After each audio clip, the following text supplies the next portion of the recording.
There's a kind of light you only see at a train platform, not bright, not theatrical, just steady, like it's been left on for people who might need it. The platform is mostly empty, a bench, a trash can, a sign with a place name you've seen 100 times but never really read, until you're standing here alone. The tracks run off into the dark, and the rails hold a faint shine, like they remember every wheel that's passed over them. Somewhere far down the line, a horn sounds, soft, almost polite, not an alarm, more like a reminder that something heavy is moving through the night exactly the way it's supposed to. This is the quiet promise of train travel, not speed, not glamour, certainty. A train is a schedule you can touch. You don't have to guess where it's going. You don't have to negotiate the route. You don't have to fight for space on the road. You show up, you wait, and the system comes to you. There's something calming about that, about being carried by a plan that was made long before you arrived. In America, that plan is complicated. Our railroads were built for freight first, long lines of cargo moving across huge distances. Passenger trains live inside that larger machine, sharing space, sharing time, and sometimes waiting their turn. But the idea still holds: a departure board, a posted time, a platform number, a promise written down. In other places, especially across parts of Europe, train travel can feel even more ordinary, more frequent, more woven into daily life. The platform isn't a special occasion. It's just Tuesday.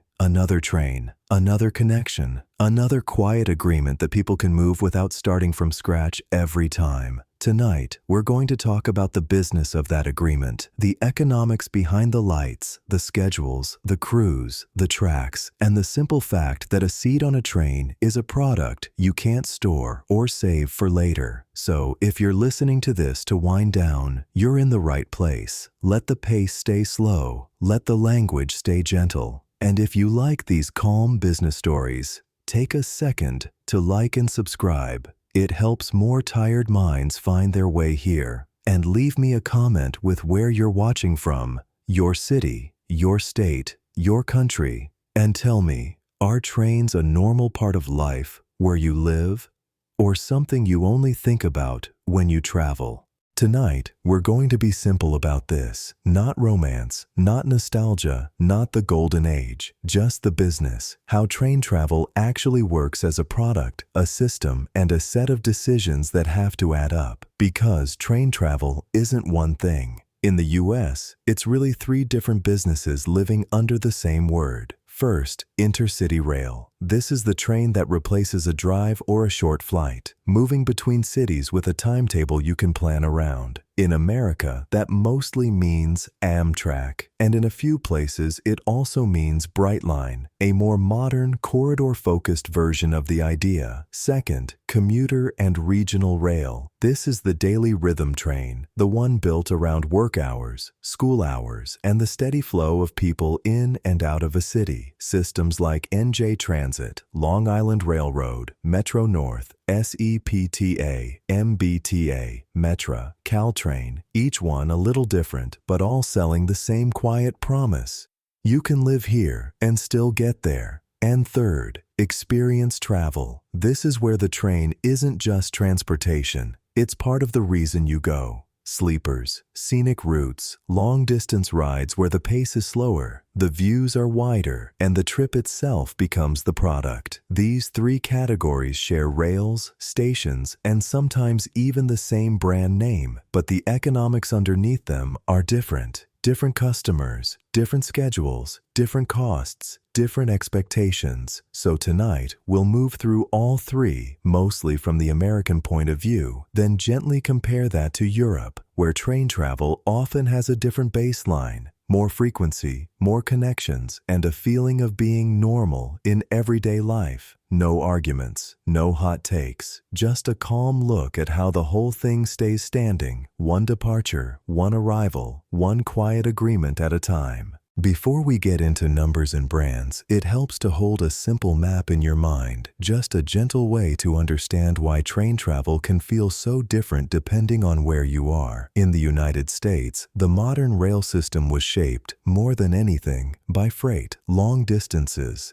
big loads. a continent-wide network designed to move goods efficiently across wide-open space. Passenger trains exist here too, of course, but they often operate inside a world built for something else. The geometry of the system, where tracks go, how they connect, how time is shared, still reflects that freight-first foundation. So in the US, passenger rail can feel like a carefully scheduled guest in a very busy house. Sometimes it moves smoothly, sometimes it waits, and outside of certain corridors, it can feel less like a default choice and more like a deliberate one. In much of Europe, the baseline is different. Rail was shaped more directly around passenger routine, regular departures, dense city pairs, and networks built to make everyday travel feel normal. Not everywhere, not in the same way in every country, but often enough that the expectations are different. People plan their day around trains the way they plan around streets. That's the quiet contrast we'll come back to tonight. America tends to ask, can passenger trains fit into this system? Europe tends to ask, how do we make the system serve passengers? Neither is a simple story, but if you keep that map in your head, freight-first geometry versus passenger-first routine, the rest of the business starts to make more sense, and the differences stop feeling mysterious. In one calm sentence, America has an enormous railroad, but most of it was built to move things, not people. The United States freight rail network stretches across roughly 140,000 route miles, a physical footprint so wide it's easy to forget it's there, because so much of it runs behind warehouses, along rivers, through fields, and past the backsides of towns. It's one of the largest rail systems on Earth, and it works the way big systems often work, quietly, continuously, and mostly out of sight.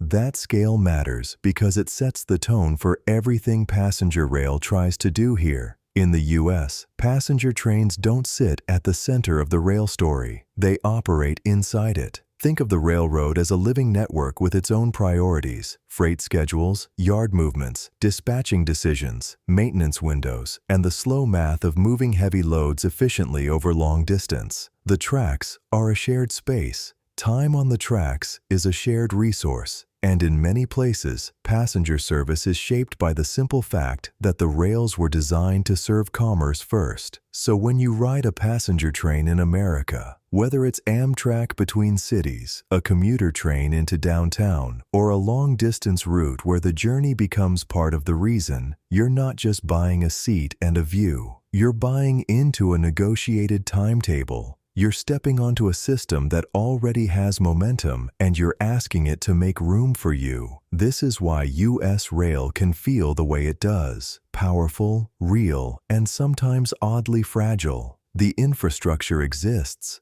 The steel is there. The right-of-way runs for thousands of miles. But passenger rail is often a layer placed on top of a freight-shaped foundation, trying to be reliable, trying to be predictable, trying to feel like the main event, even when it isn't always treated that way. And that's not a complaint, it's just the starting point. Because once you understand that passenger rail in America lives inside a larger freight world, the rest of the business becomes clearer. Why some corridors thrive, why some routes struggle, why timing matters so much, and why on time can be a surprisingly expensive promise to keep. In the United States, passenger rail isn't one unified thing. It's a few different businesses that share rails and stations, but live by different rules. The first bucket is Amtrak, the closest thing America has to a national intercity passenger brand. Even inside Amtrak, there are really three worlds. There's the Northeast Corridor, where rail can behave like a true city-to-city alternative, frequent service, dense stops, and a steady flow of travelers who treat the train as normal.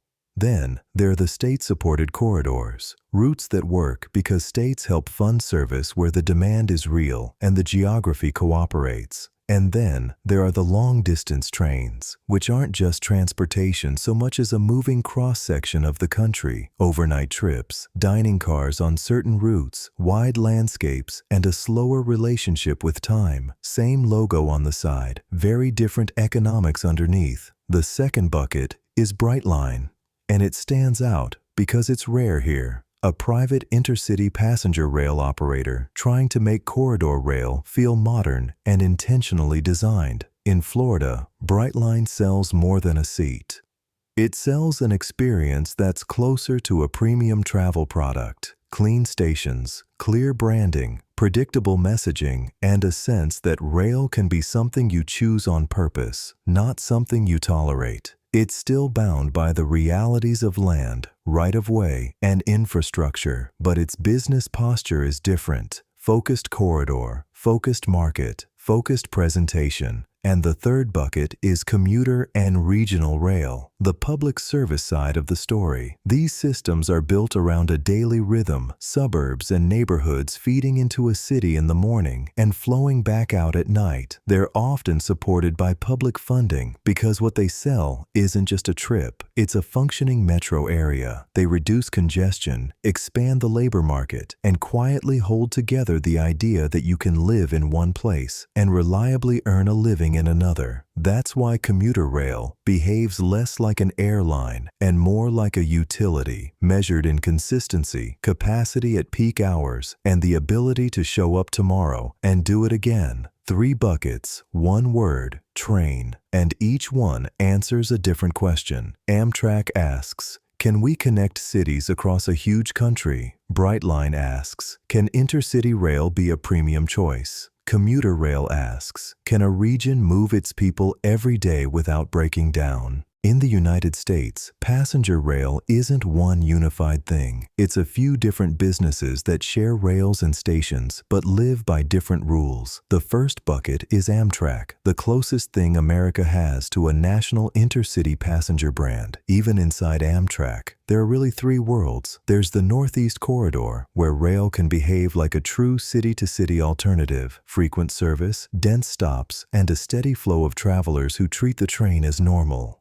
Then, there are the state-supported corridors, routes that work because states help fund service where the demand is real and the geography cooperates. And then, there are the long-distance trains, which aren't just transportation so much as a moving cross-section of the country, overnight trips, dining cars on certain routes, wide landscapes, and a slower relationship with time. Same logo on the side, very different economics underneath. The second bucket is Brightline. And it stands out because it's rare here. A private intercity passenger rail operator trying to make corridor rail feel modern and intentionally designed. In Florida, Brightline sells more than a seat. It sells an experience that's closer to a premium travel product. Clean stations, clear branding, predictable messaging, and a sense that rail can be something you choose on purpose, not something you tolerate. It's still bound by the realities of land, right-of-way, and infrastructure, but its business posture is different. Focused corridor, focused market, focused presentation. And the third bucket is commuter and regional rail, the public service side of the story. These systems are built around a daily rhythm, suburbs and neighborhoods feeding into a city in the morning and flowing back out at night. They're often supported by public funding because what they sell isn't just a trip, it's a functioning metro area. They reduce congestion, expand the labor market, and quietly hold together the idea that you can live in one place and reliably earn a living in another. That's why commuter rail behaves less like an airline and more like a utility, measured in consistency, capacity at peak hours, and the ability to show up tomorrow and do it again. 3 buckets, 1 word, train, and each one answers a different question. Amtrak asks, can we connect cities across a huge country? Brightline asks, can intercity rail be a premium choice? Commuter rail asks, can a region move its people every day without breaking down? Here's the part people don't think about because it's too plain to be dramatic. Track ownership is the quiet boss of everything. We talk about trains like they're independent objects, like a bus, where you can simply add another vehicle to the street and go. But rail doesn't work that way. A train can only travel where the rails already exist, and those rails are not an open field. They're a tightly managed corridor with limits, schedules, and a long memory of what the network was built to do. Tracks aren't just infrastructure. They're a scarce resource, their space, and their time. A single line of track can only hold so many movements in an hour. Passing sidings matter, signals matter, speed limits matter. If maintenance is happening overnight, it changes the whole day. If a train is running late, it ripples forward like a slow wave. Everything touches everything else because trains don't have the option of simply going around. So, what looks simple from the platform, a train should be here at 6:12, is actually the surface of a much deeper system. Dispatching decisions, slotting priorities, agreements between operators, and the constant balancing act of keeping the network fluid enough to keep moving. This is why track ownership has economic power. Owning the rails isn't just owning metal and gravel. It's owning the right to decide what moves, when it moves, and how smoothly it gets through. It shapes punctuality. It shapes frequency. It shapes whether passenger service feels like a dependable routine or an occasional opportunity. And it's also why rail is so different from almost any other kind of travel. In the air, planes share a big sky. On roads, cars share a wide grid. But on rail, everything is funneled onto a narrow path, and that path has to be managed with rules strict enough to prevent chaos and flexible enough to keep the promise of the schedule alive. If you remember only one thing from this section, let it be this. In rail, the train is the visible part, but the tracks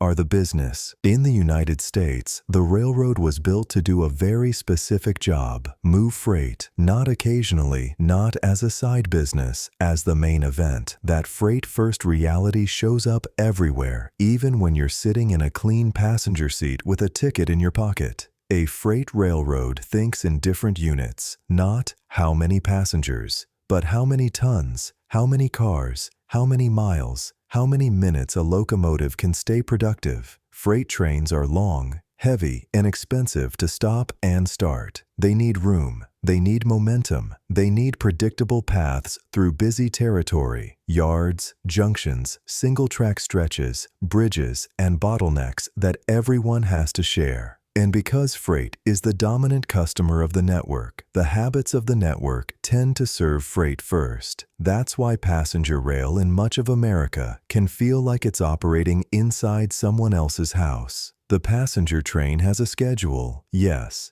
but that schedule exists in a living ecosystem where dispatchers are constantly choosing what moves next, where maintenance windows quietly reshape the day, and where a delayed freight movement doesn't just arrive late. It changes what's possible behind it.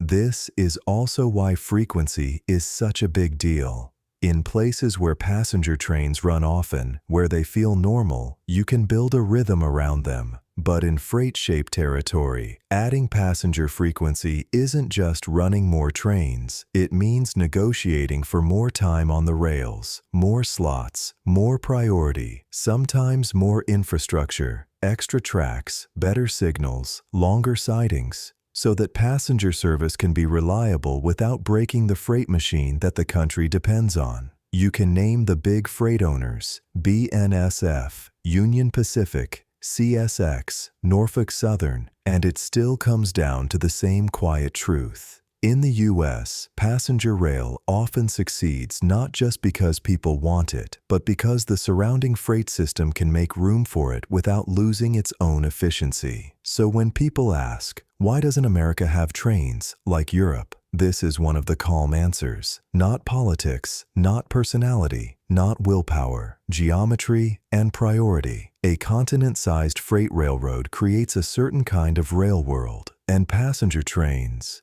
Amtrak, commuter agencies, even newer corridor experiments have to build their promises inside that world, one negotiated departure at a time. If you've ever watched the minutes slip on a departure board and felt that familiar, quiet frustration, it helps to understand this. In rail, a schedule is not a wish. It's a negotiation because the network is alive. It changes hour to hour. Freight movements coming out of yards, maintenance work, closing a segment, weather nudging speed limits, a stuck crossing gate, a slow order through a curve, a train ahead that can't clear a single track stretch as quickly as planned. All of it is real. None of it is glamorous. And almost all of it is invisible from the platform. In the air, delays can feel like traffic in the sky. On the road, delays feel like traffic in the lane. On rail, delays feel different because the path is narrow and committed. A train can't improvise. It can't take the next exit. It can't go around. It's confined to a corridor where every movement must be ordered, spaced, and protected. That's where dispatching comes in. Quiet control rooms, making practical decisions. Who goes first? Who waits at a siding? Which train gets a window through a bottleneck? How to keep the whole system from locking up like a zipper snagging. And those windows matter.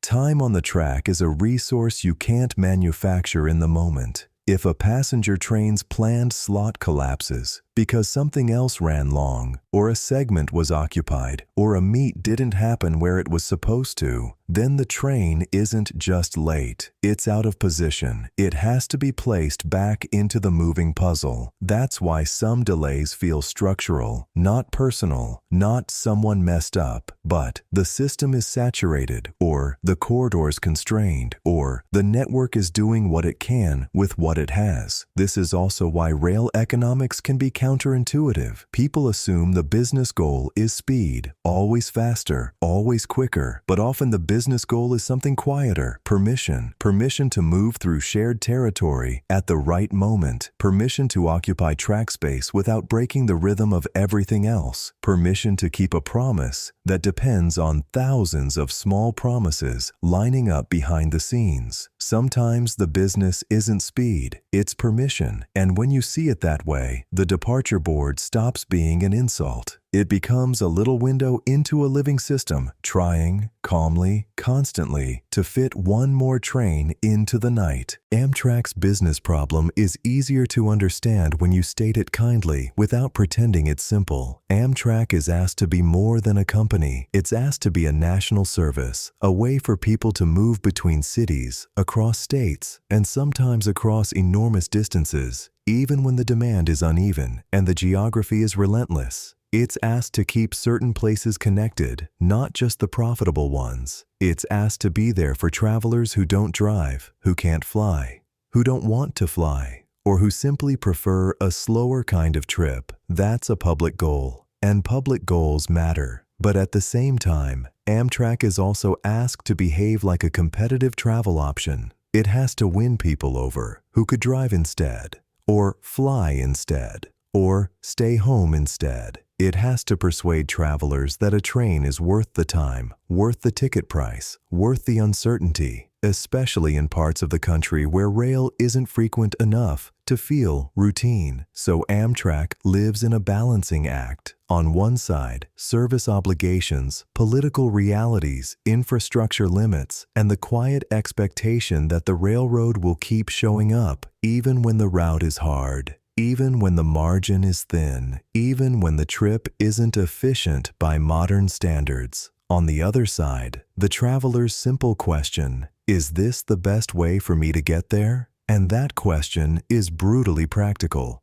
Travelers compare time, cost, comfort, and confidence, not in spreadsheets usually, just in feeling. How long will it take? Will it be on time? Can I work? Can I rest? Will it be stressful? So Amtrak's business problem isn't just about running trains. It's about holding together two ideas at once, a public service that connects a nation and a travel product that has to earn its seat in a crowded market. And maybe that's why, when Amtrak works well, it feels like something more than transportation. It feels like a country trying, quietly, to keep a promise to itself. There's one part of the Amtrak story where the business starts to look almost ordinary, where it resembles the kind of intercity rail model people imagine when they picture trains as a practical alternative. That place is the Northeast Corridor. Here, the ingredients line up in a way they don't always elsewhere. Cities close enough together to make rail time competitive, stations that sit right in the middle of downtown life, and a steady stream of travelers who don't need to be convinced the trains are useful. They already are. Frequency changes the psychology. When trains come often, you stop treating each departure like a fragile opportunity. You don't plan your whole day around one perfect train. You pick a time that works, the way you pick a meeting. That alone makes rail feel like a normal business. More trips, more predictable demand, more reasons to invest in service because the service will actually be used. This is also where the customer base looks a lot like classic intercity rail customers. People traveling for work, for school, for appointments, for weekends. Riders who want a quiet seat, a predictable arrival, and a few hours that don't have to be spent behind a steering wheel. And in this corridor, the product ladder makes sense in familiar terms. At the top, you have a Acela, the premium offering, faster, more business forward, priced and positioned for travelers who value time and convenience and who want the trip to feel like a controlled environment. And then you have the Northeast Regional, the workhorse, the train that shows up and does the daily job, carrying large numbers of people reliably between the same city pairs over and over in a rhythm the region has learned to trust. It's still rail, it still has constraints, it still depends on infrastructure and operations that most passengers never see. But here, Amtrak behaves more like what people mean when they say intercity rail, a real market, real frequency, city center utility, and the kind of demand that can sustain a business without needing to turn every trip into a special event. Even quiet systems have seasons of growth. Amtrak's year doesn't arrive with fireworks. It arrives the way trains do, one departure at a time, one station at a time, one ordinary decision repeated by millions of people who just need to get somewhere. But in fiscal year 2025, the numbers quietly added up to something notable: 34.5 million customer trips, an all-time record, and $2.7 billion in adjusted ticket revenue, also a first for Amtrak. Amtrak Media +1.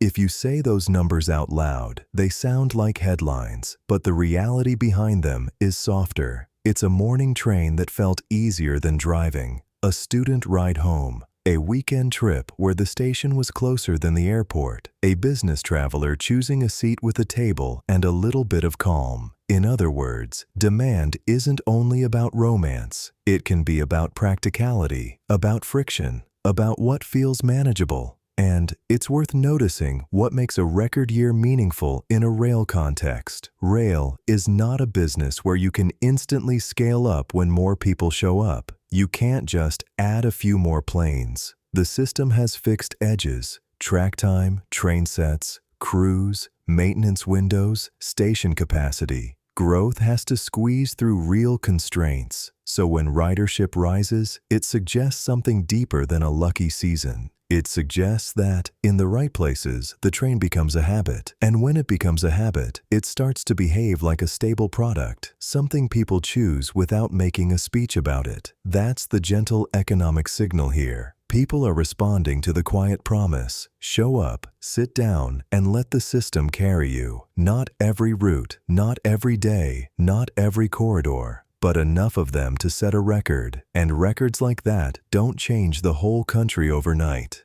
They just tell you the appetite is real, and that rail, even in America's complicated freight-shaped world, still has the ability to grow when the service feels dependable and the trip feels like a relief. In many European corridors, the biggest difference isn't the train itself, it's the frequency. When service is frequent enough, rail stops feeling like a special plan and starts feeling like something closer to background infrastructure, what you might call ambient mobility. The train becomes part of the environment, like a street that's always there or a bridge you cross without thinking about it. That changes behavior in a quiet but powerful way. If there's another departure soon, You don't cling to a single train like it's the only chance you have. You don't build your whole day around one perfect slot. You leave when you're ready. You miss one and take the next. You stop treating the timetable like a fragile promise and start treating it like a rhythm.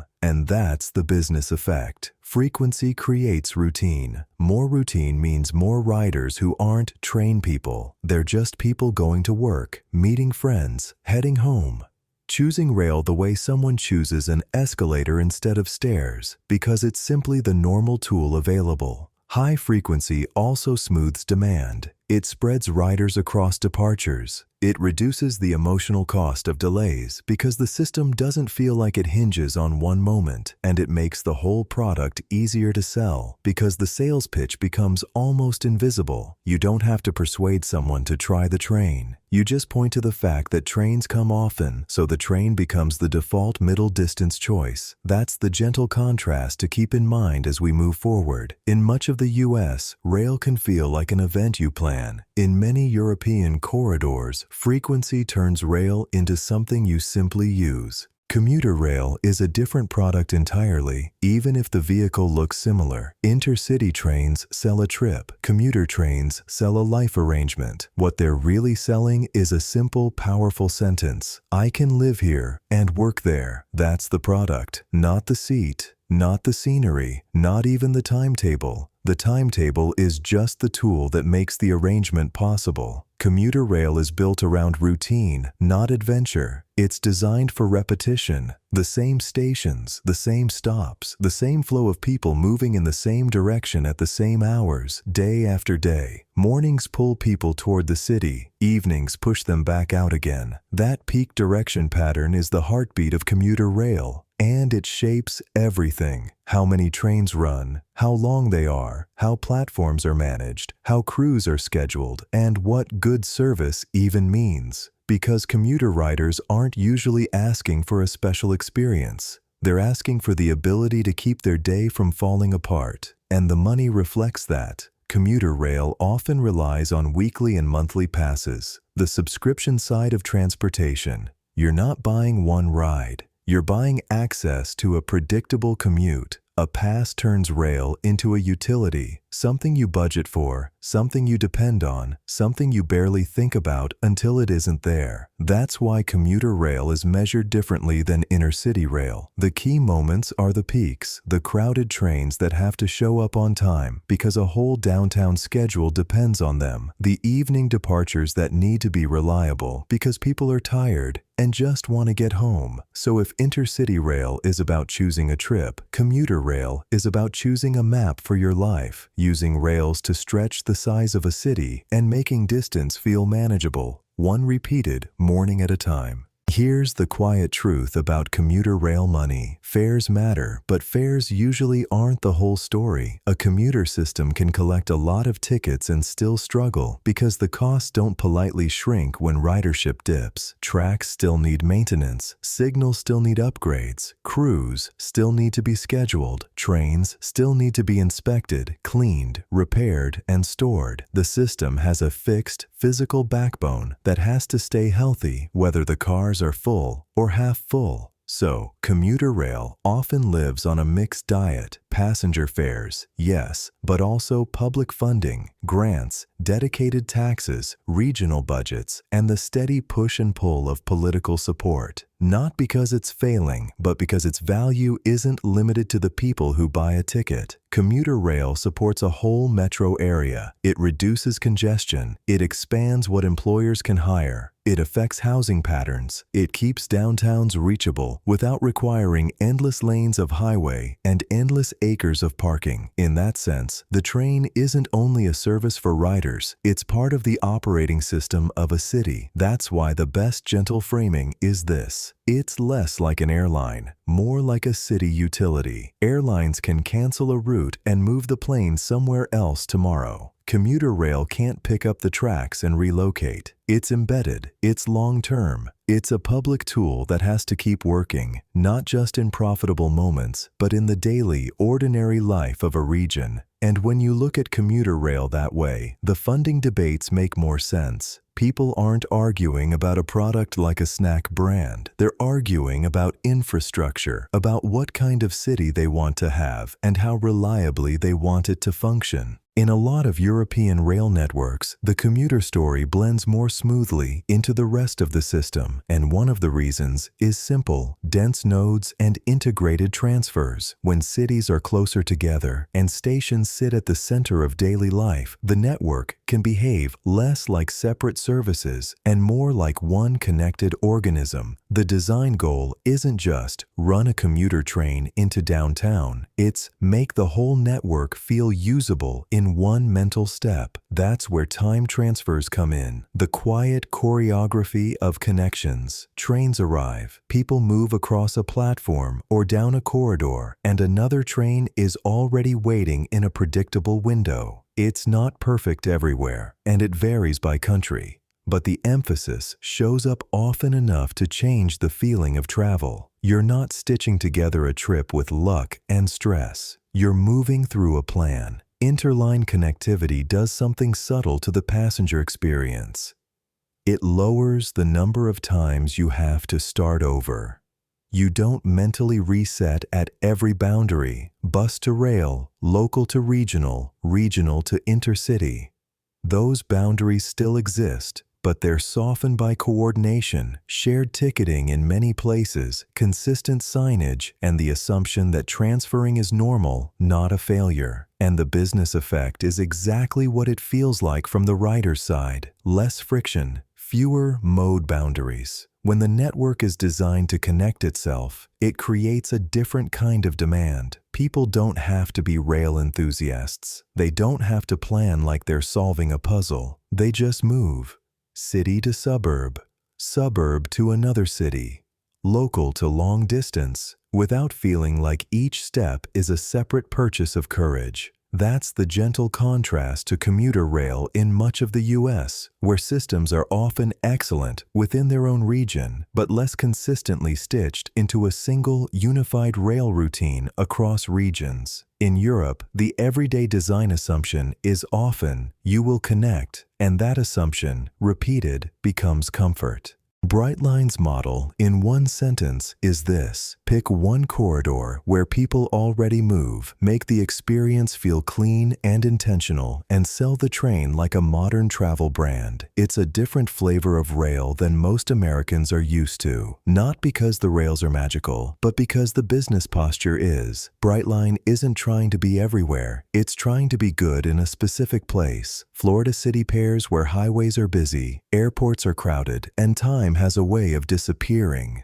So the product isn't just transportation, it's presentation. Stations that feel designed, not inherited. Messaging that feels consistent. A ticket that reads like a choice, not a compromise. The same basic promise as any passenger train. Show up, sit down, arrive, wrapped in something more like an airline's clarity, but without the airport's friction. And that corridor focus matters. Because in rail, you don't scale the way software scales. You scale by building habits. You scale by being frequent enough and dependable enough that people stop debating the decision. Brightline is a rare American example of a private passenger rail company trying to create that habit on purpose, using premium touches, modern marketing, and a corridor that can support repetition. It's not the whole answer for the country. It's not a copy and paste model for every region, but it is a useful case study. A reminder that rail in the US doesn't only have to feel historical or governmental. Sometimes it can feel current, and that current feeling, clean, legible, intentional, can be part of the business all by itself. Brightline gives you a clean example of yield management in the real world because they publish monthly revenue and ridership reports that read like a calm peek behind the curtain. The basic idea is simple: a train seat is perishable. If it leaves the station empty, You can't sell it tomorrow, so the business learns to price the same physical seat differently depending on when people want it, how far they're going, and what level of comfort they choose. It's not just a ticket, it's a set of choices that quietly reshapes the revenue per passenger, and you can see that mix in how their reports talk about performance. For example, in one monthly report, Brightline notes total revenue up year over year, with long-distance ticket revenue rising faster than short-distance, and ancillary revenue rising too, because the trip is more than the ride itself. Brightline, that word, ancillary, is where yield management starts to feel human. It's the food and drink you grab because you didn't have time before you left. It's the parking. It's a bag fee. It's a small upgrade because you're tired and you want the quieter seat. It's the little conveniences that turn transportation into something closer to a managed experience. Brightline has described ancillary as a meaningful portion of monthly revenue and even breaks it down as passenger-related items like food and beverage, parking, baggage fees, merchandise, and other add-ons, sometimes expressed as a per-passenger amount. Brightline. So the calm takeaway is this: they're not just selling seats, they're selling a packaged trip, a corridor, a schedule, a place to sit, yes, but also the smooth edges around the ride, the station experience, the upgrades, the add-ons, the convenience, the kind of details that make a train feel less like a one-time event and more like a repeatable choice. In Europe, this part of the story can look different, not because the trains are made of different metal, but because the rules around the business are often different. In a lot of places, you'll see a public network sitting underneath everything, the basic system that's meant to be there day after day as a national or regional service. And then, on top of that, you may also see open access operators or private competition on certain routes. Companies that choose specific corridors, set their own fares, and try to win riders with price, comfort, or frequency. It isn't the same everywhere. Some countries lean more centralized, some allow more competition, some have a little of both, depending on the line. But the broad idea is that the marketplace can be structured to allow multiple operators to share the same general rail ecosystem, each chasing a slightly different version of value. And that's the gentle point for our comparison tonight. Different rules, different incentives. When the baseline network is treated as a public utility, the why of a train can include things like coverage, access, and continuity, service that exists because a society decided it should exist. When open access competition is added, the incentives shift toward winning share on the best corridors, being sharper on price, more polished on experience, more disciplined about what routes make sense. So, Brightline feels unusual in the US, partly because the US passenger landscape doesn't commonly work that way. In parts of Europe, a private operator can feel less like an exception and more like one additional layer in a system that already assumes rail is central. Not better, not worse, just a different set of rules and a different set of incentives shaping what the trains are trying to be. In Europe, a lot of what we're sensing isn't magic, it's baseline. When passenger rail is used every day by lots of people, it starts to feel less like a service you choose and more like a layer of the environment, something that's simply there when you need it. One calm way to see that baseline is scale.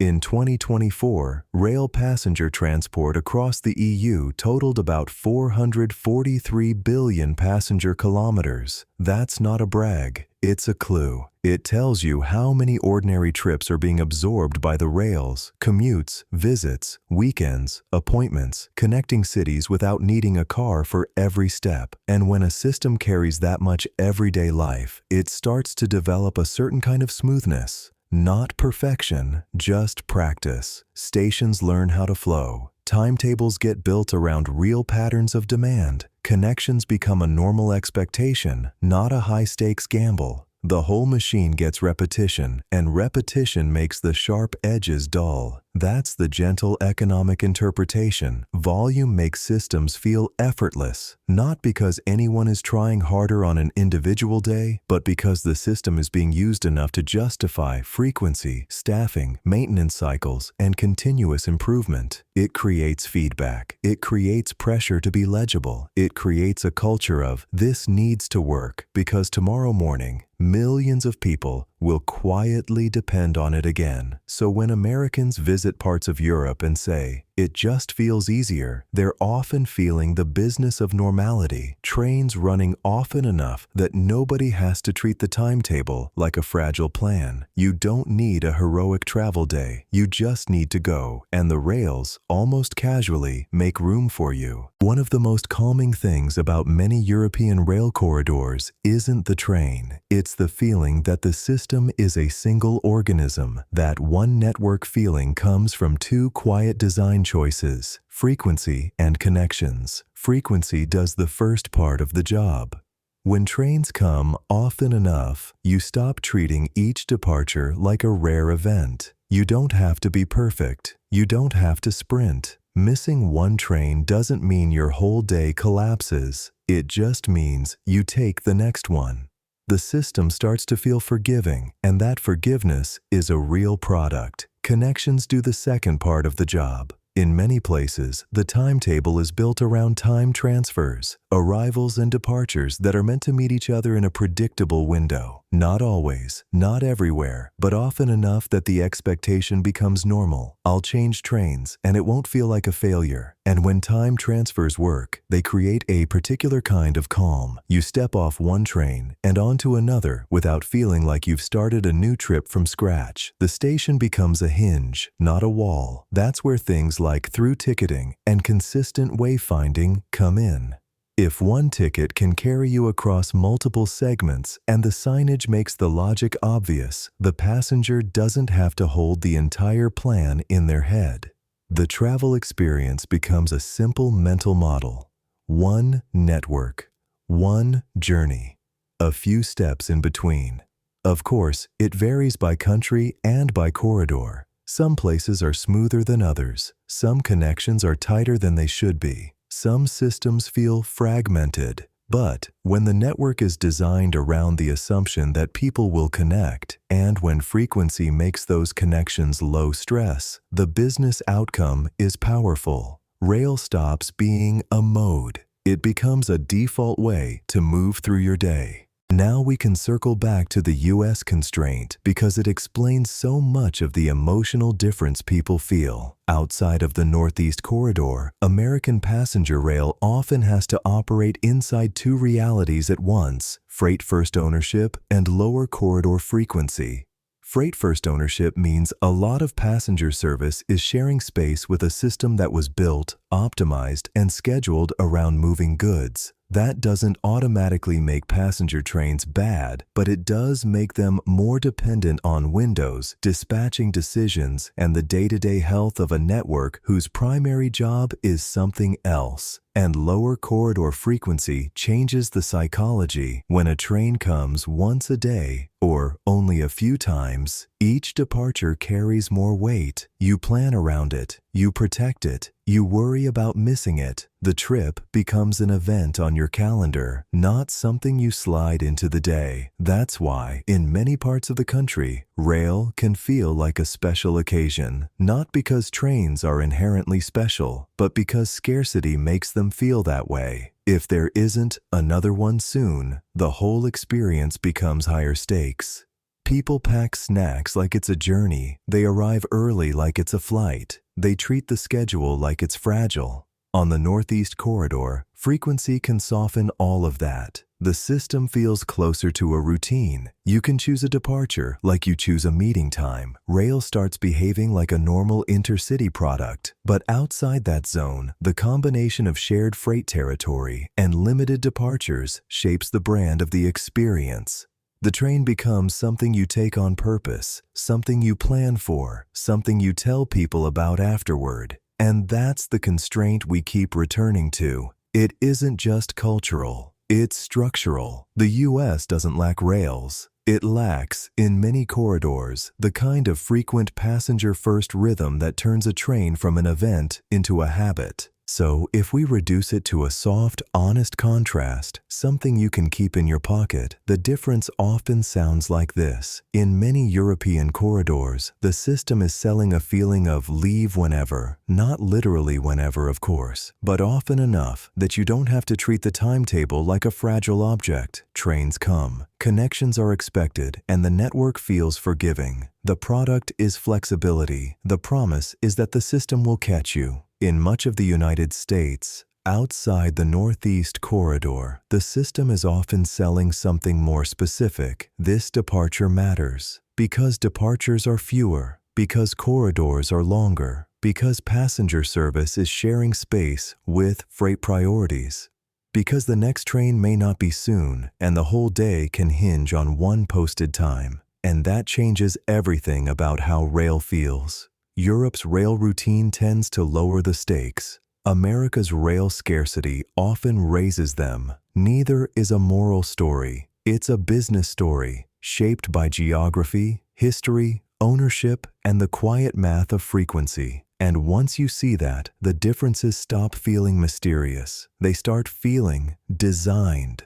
Not always deliberately, but structurally. And that's where we can move on, calmly, into the rest of the economics, pricing, stations, labor, because now we have the gentle map. The system isn't just trains, it's expectations. And expectations are a product too. Pricing in rail is built around a simple, sleepy fact. A seat is perishable. A train leaves the station at 6:12, whether the seat is full or empty. And if a seat leaves empty, you can't put it on a shelf and sell it tomorrow. It's gone. The value evaporates into the night along with the sound of the wheels, so the business does what businesses do when they're holding something perishable. It tries to match price to the likelihood of being sold. That's yield management, and you don't need spreadsheets to understand it. You've seen it in everyday life. A hotel room is perishable. An airline seat is perishable. A table at a restaurant on a Saturday night is perishable. Rail seats are the same kind of quiet inventory. Valuable only at the moment they can be used. This is why train tickets can feel like they have moods. If you buy early, weeks out, sometimes months, you're doing the system a favor. You're helping it predict demand. You're giving it confidence. You're letting it plan. And the business rewards that commitment with a lower price. But if you wait until the last minute, you're asking for flexibility. You're asking the system to keep a seat available while uncertainty lingers. And flexibility is expensive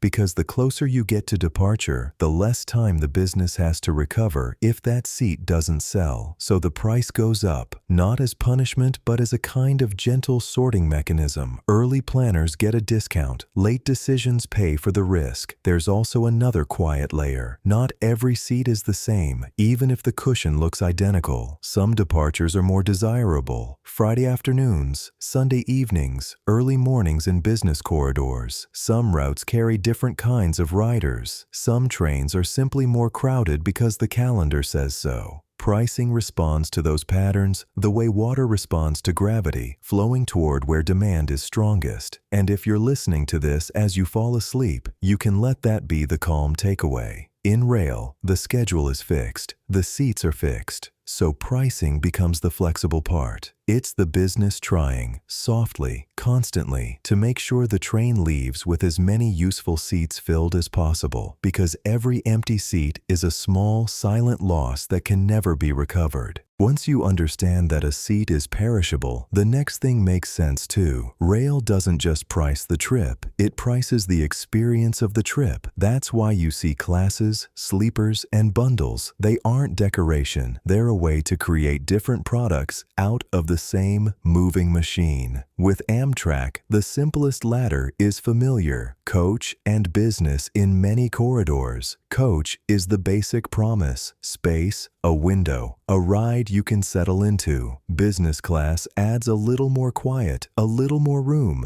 a little more control. The point isn't luxury, the point is choice. And on certain long-distance routes, Amtrak adds an entirely different category: sleepers. When you buy a roomette or a bedroom, you aren't paying only for distance. You're paying to convert travel time into rest. Privacy becomes the product. A bed becomes the product. Even the ability to close a door for a while becomes something you can put a price on. In other words, the train isn't just moving you across space, it's selling you a different relationship with time. Brightline leans into this idea even more intentionally. It's positioned from the start as a premium-feeling corridor service, and the pricing structure reflects that. Not just a ride, but a curated experience with upgrades and add-ons that make the trip feel smooth. The base ticket gets you on the train. The higher tier feels like a cleaner, quieter version of the same corridor. More space, more comfort, a more controlled environment. Then come the bundles, the small conveniences that turn transportation into a package decision. Parking, food and drink, baggage, upgrades. Details that don't change where the train goes, but change how the trip feels while you're inside it. And that's the calm point of this section. Classes and bundles exist because rail serves different kinds of travelers on the same rails. Some people want the lowest friction price. Some people want the lowest friction experience. The business survives by offering both, because the train is one moving object, but the customers aren't one single type of person. In many European corridors, higher frequency changes the feel of pricing, even when the underlying logic is still the same. When there are more departures, any single train carries less emotional weight. You're not staring at one departure like it's your only chance. If one option is pricey or crowded, the next one might be fine. That alone softens the all-or-nothing pressure that can show up in lower frequency markets. It also changes how people behave. With more trains, riders can be a little less perfect. They don't have to lock in as early out of fear. They can decide closer to the moment without the same sense that the whole day will collapse if they miss the one departure that works. So even when European systems use similar tools, advance purchase discounts, different classes, peak pricing, the experience can feel calmer. The network itself provides a kind of flexibility that the price doesn't have to carry alone. That's the gentle contrast. In places where trains run often, the system sells freedom through abundance. In places where trains are rarer, pricing can feel sharper because each departure matters more. A station is where the rail business shakes your hand, not the train, not the ticket. The station, because the station is the first moment you can judge whether the system is in control. It's the place where trust is either built quietly or leaked away in small, avoidable ways. You feel it immediately in the simplest cues: lighting that makes the space feel cared for, signage that doesn't make you guess, cleanliness that suggests someone was here recently doing the unglamorous work, safety that isn't a slogan, but a feeling. Lines of sight, working cameras, staff presence, doors that open the way they're supposed to. These are not cosmetic details. They are part of the product. Because most passengers aren't evaluating rail with technical knowledge. They're evaluating it with their nervous system. Am I safe here? Am I going to miss something? Do I understand where to go? Does this place feel awake? A good station reduces cognitive load. It lets the traveler stop scanning for danger and start following the plan. When the station is legible, the whole trip feels more reliable, even before the train arrives. And stations also carry the brand in a quiet way.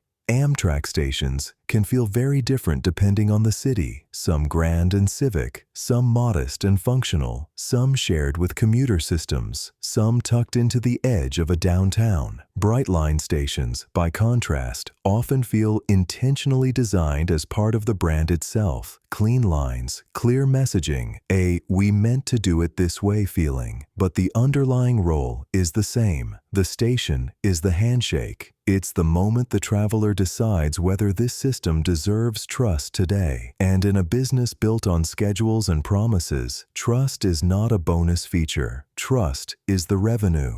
Even when a station feels calm, it's quietly doing business. A station isn't just a place you wait, it's a piece of real estate that sits at the center of movement, and movement has value. Every person passing through is a small opportunity for a coffee, a snack, a newspaper, a bottle of water, a charger, a last-minute sandwich. Nothing dramatic, just the gentle, reliable spending that follows travel. That's why you'll often see retail leases tucked into stations, kiosks, small cafes, convenience counters, sometimes full storefronts in the larger terminals. For the operator or the station owner, that rent can become a steady stream of income that doesn't depend on any single train being full. It's the station earning money simply by existing in the path of people. Then there's food, not as a luxury, but as a necessity. Travelers buy what's easy, and the station sells ease. You might not remember what you paid, but you remember whether it was available. And in much of the United States, there's another major piece of the quiet station economy: parking. A lot of American stations are built around the reality that people arrive by car. Park and ride isn't just a convenience, it's a bridge between the rail network and a country designed for driving. Parking fees, permits, and lots can become a meaningful part of station revenue, and they shape who can use the service and how often. All of this is powered by the simplest asset a station has: foot traffic. Foot traffic is why stations matter even when you're not thinking about trains. It's why a station can be valuable to a city, valuable to a developer, valuable to a retail tenant. The trains create the flow, the station captures it, and the small economics of travel, rent, snacks, parking, convenience, quietly add up.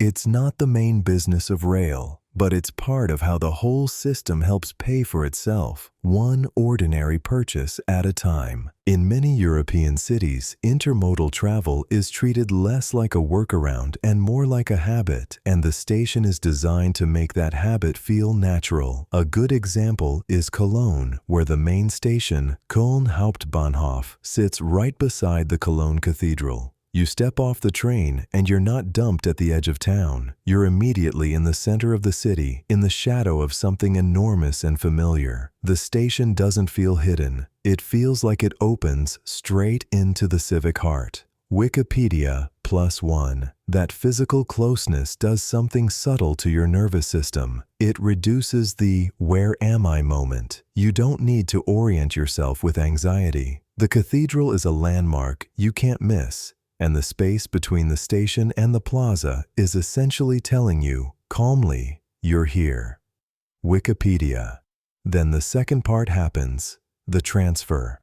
Under and around big European stations, you typically find the next layer already waiting. Local trains, trams, subways, buses, stacked so that changing modes doesn't feel like starting over. In Cologne, the station functions as a major hub with regional, long-distance, and urban connections, and the city transit stops are integrated right there at the station area, so the next step is close and legible. Wikipedia +1. That's what intermodal design looks like when it becomes routine. You arrive, you flow, you continue. The transfer is treated as normal, not stressful. And because it's normal, you don't have to be a local expert. You don't have to rehearse the route. You just follow the signs and the movement of people, and the system catches you.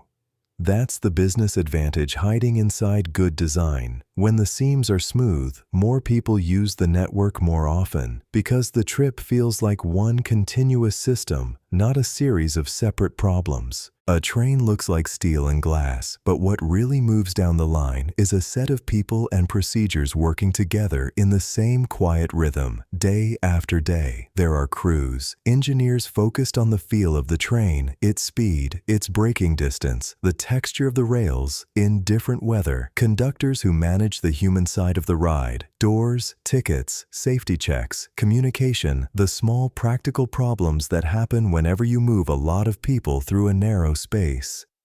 There are dispatchers, too, sitting far away from the platform, watching a living map. They don't get applause. They get responsibility. Their work is the invisible choreography of movement, spacing trains, choosing who goes first, keeping everything separated, safe, and flowing. When the day goes well, nobody knows their names. That's the point.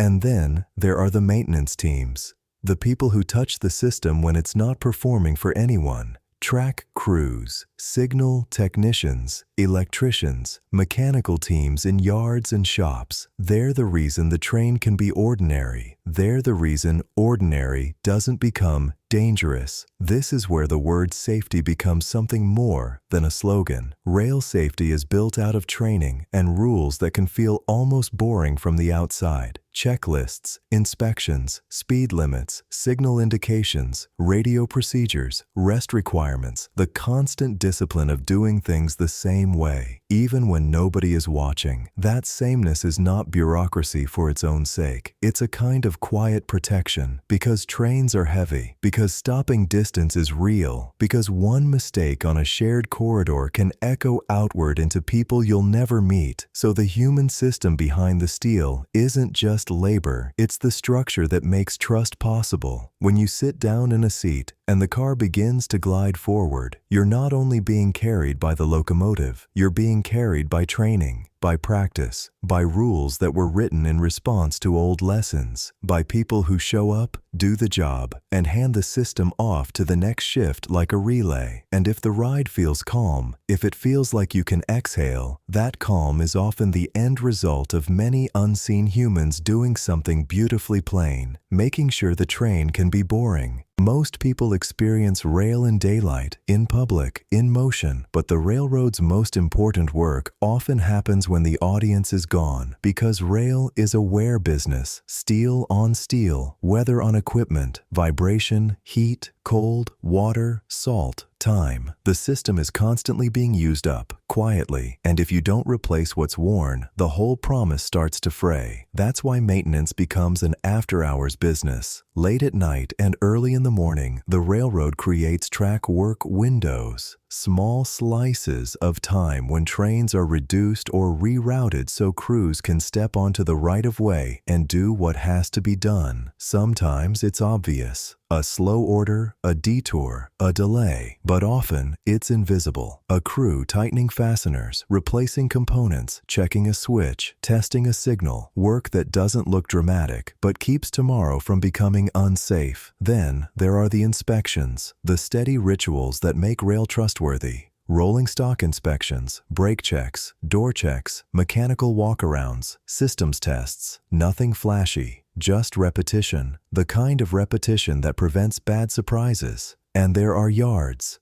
the quiet back rooms of train travel, the place passengers rarely see, where trains rest, where cars are cleaned and serviced, where small failures are found before they become big failures. A yard is part workshop, part warehouse, part choreography.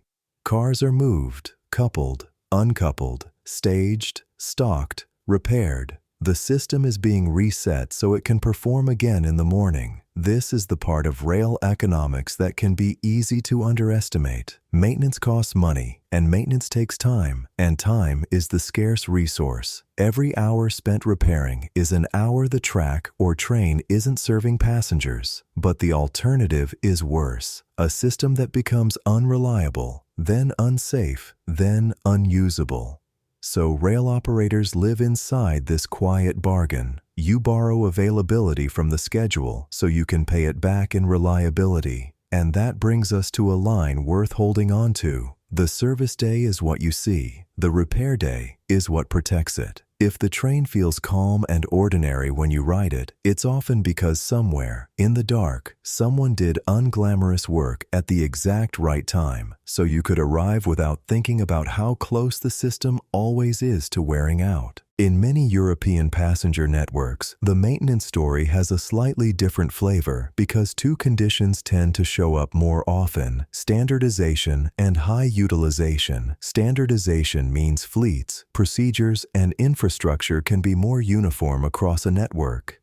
The parts are familiar. The training is repeatable. The maintenance playbook can be tighter because the system is built around passenger service as a primary mission. That can make the work more efficient and the outcomes more consistent, at least in the places where the network has been modernized and harmonized. But then there's the other side of it, utilization. When trains run frequently, the equipment is in motion more of the time. When stations are busy, when corridors are dense, when the timetable is packed, there's less dead space for taking things out of service. The system is doing what it was built to do, carry people constantly, and that very success creates pressure. So maintenance planning becomes a constant puzzle. Where do you find the windows? How do you rotate equipment without thinning service too much? How do you schedule track work without breaking the rhythm that riders depend on?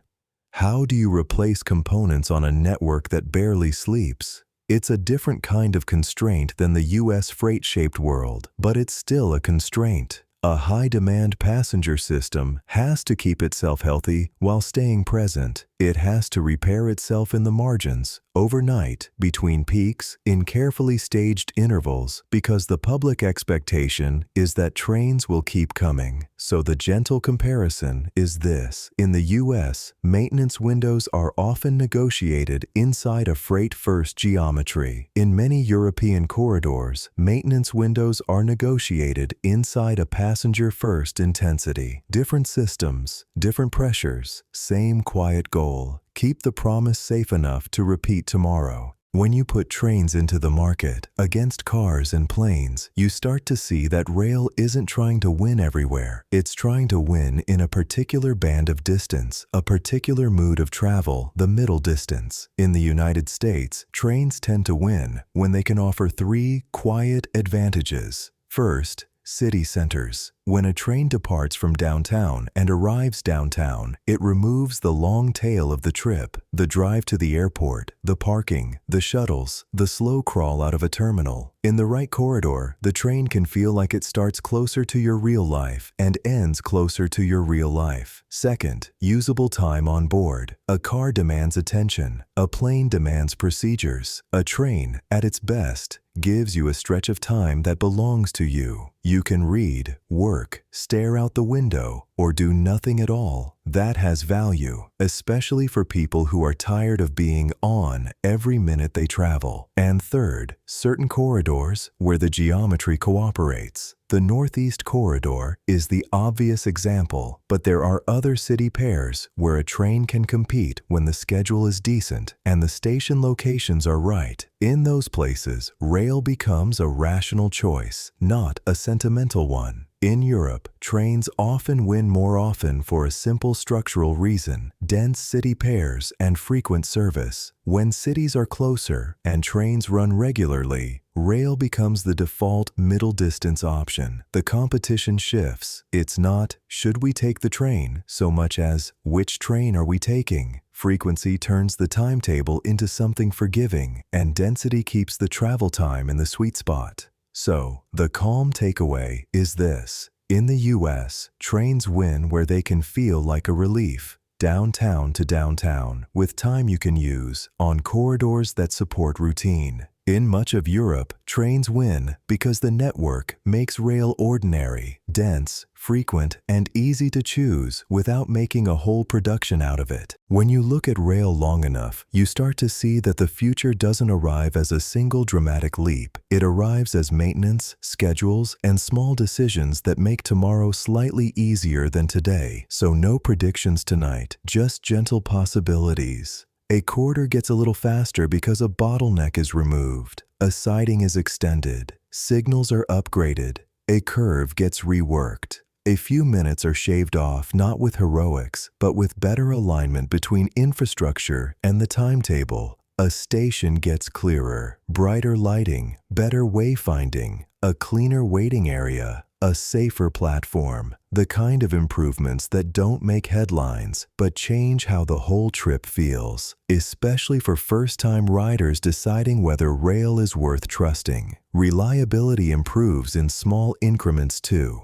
a better maintenance cycle, fewer equipment failures, tighter dispatching coordination, more spare capacity, so one late train doesn't ruin the next 3. The quiet work of making on time less expensive to promise. And if you want one line to hold on to here, let it be this: small improvements compound in quiet ways. One upgraded crossing doesn't change a whole country. One better station doesn't transform a network. But each small upgrade reduces friction, and reduced friction creates habit. And habit is what turns trains from a special occasion into a normal choice. That's the gentle possibility. Not a grand new era, but a steady accumulation of improvements that make the system feel calmer, clearer, and easier to use, one ordinary trip at a time.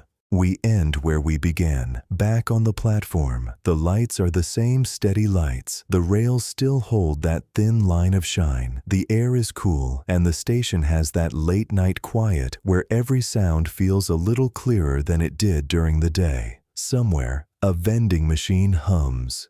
Somewhere, a small sign clicks as it cycles. The world feels bigger when it's mostly empty. If you listen closely, you can hear the railroad even when no train is in front of you. A distant hum from a signal cabinet, a soft clink somewhere down the line, the faint echo of something heavy moving, miles away, doing its work without asking for attention. And that's what this whole business is when you strip it down. Not just trains, not just tickets, not just branding, but a system of people showing up, repeating the same careful steps, protecting a promise that most of us only notice when it breaks. Tonight, we trace the shape of that promise in 2 different places. In the United States, passenger rail often lives inside a larger freight-shaped world, sharing track time, sharing corridors, sharing the day with heavier priorities that were here first. Outside the Northeast Corridor, departures can be fewer, and that scarcity makes each one feel important. The train becomes a decision you plan around. In much of Europe, frequency can make rail feel like background infrastructure. More departures, more connections, a smoother one-network sensation where the trip doesn't have to restart at every transfer. The train becomes a routine, something you use without ceremony. Different rules, different incentives, different geography, different expectations. But in both places, the quiet truth is the same. A train only feels effortless when a lot of effort is happening off-stage. So before we let the story fade out, it's worth offering a simple kind of gratitude to the crews who take a seat in the cab and hold responsibility for every mile ahead, reading signals, adjusting to weather, keeping a heavy machine smooth. To the conductors walking the cars, answering questions you've asked 100 times, checking doors, helping someone find the right stop, keeping the human side of travel calm. To dispatchers sitting in quiet rooms with bright screens, making small decisions that prevent big problems, spacing trains, finding windows, keeping the network from nodding itself into a delay. To the maintenance teams, track crews, signal techs, mechanics in the yards, working when most people sleep,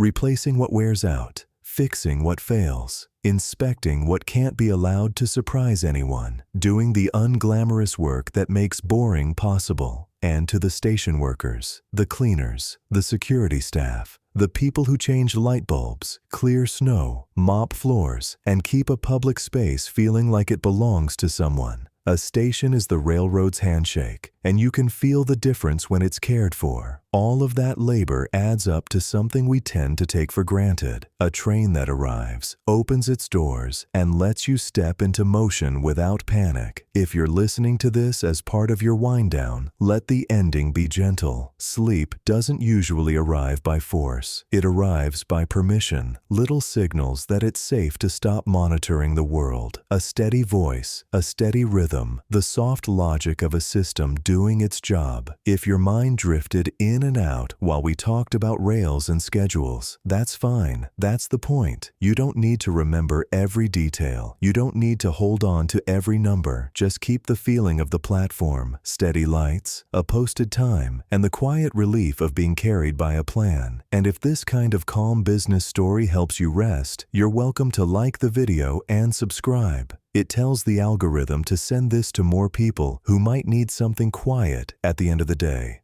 I'd also love to hear from you. Leave a comment with where you're listening from, your city, your state, your country.